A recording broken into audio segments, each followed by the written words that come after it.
As the Democrats kicked off their virtual convention, President Donald Trump hit the campaign trail in Minnesota, a key swing state in the upcoming elections. Trump's decision to campaign during the Democratic convention is an unusual one. Presidential candidates tend to lie low during their opponent's nomination event as a mark of respect. But Trump's presidency has been marked by such deviations from established norms. In Minnesota, Trump took aim at his rival Joe Biden, saying that he was a puppet who would let American cities descend into chaos.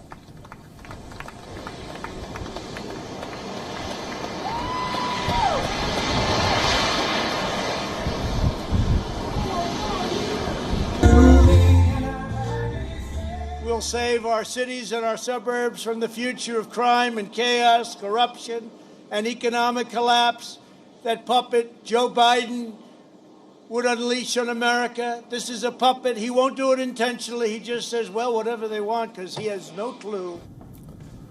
Donald Trump's biggest challenge is a spiraling economy, which he has now promised to rebuild. The president promised to create 10 million jobs in 10 months by luring American companies back from China.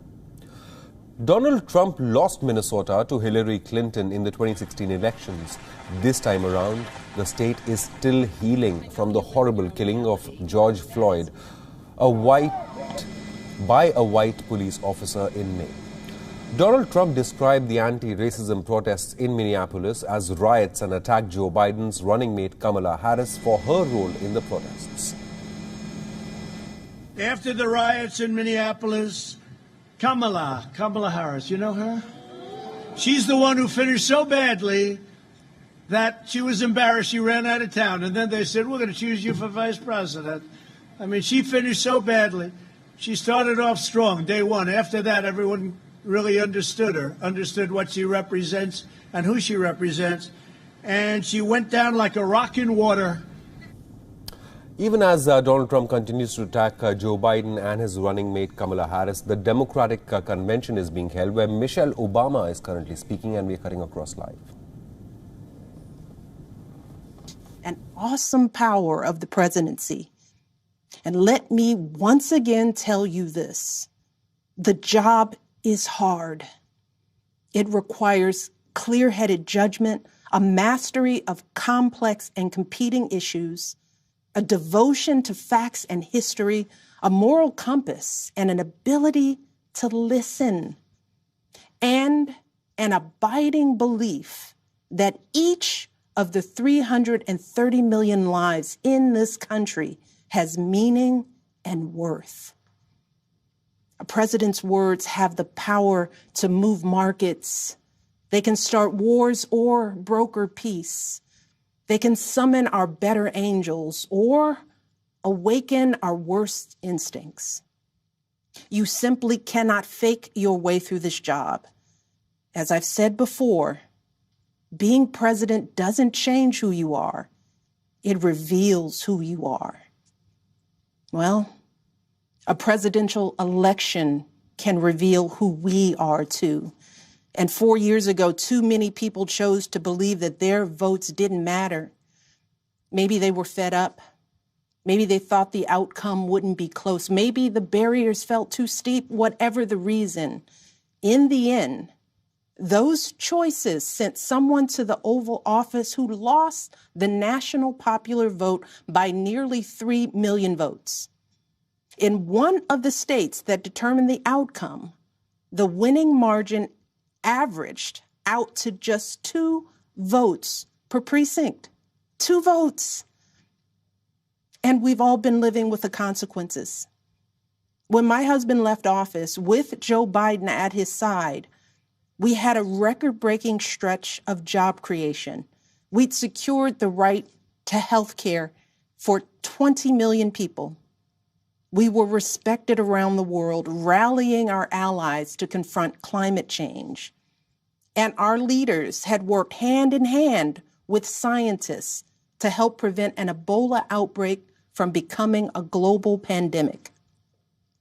4 years later, the state of this nation is very different.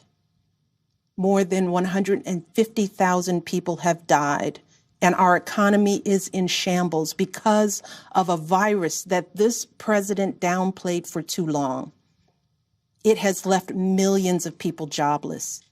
Too many have lost their health care. Too many are struggling to take care of basic necessities like food and rent.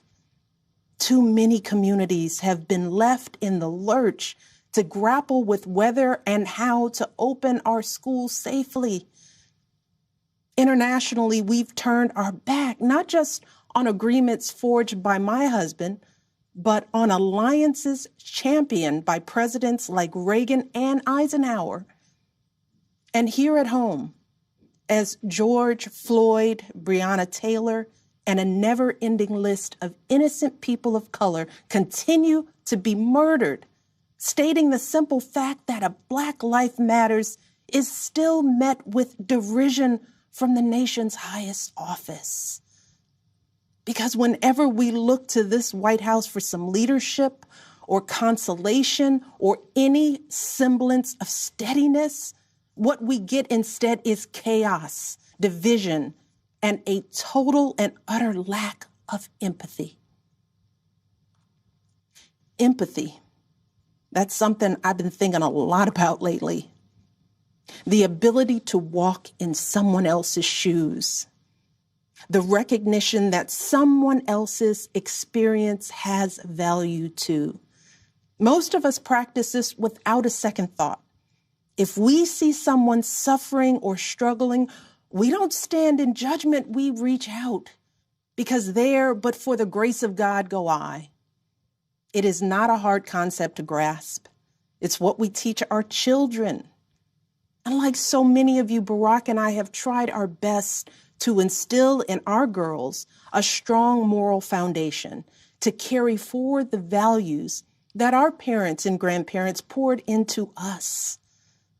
But right now, kids in this country are seeing what happens when we stop requiring empathy of one another. They're looking around wondering if we've been lying to them this whole time about who we are and what we truly value.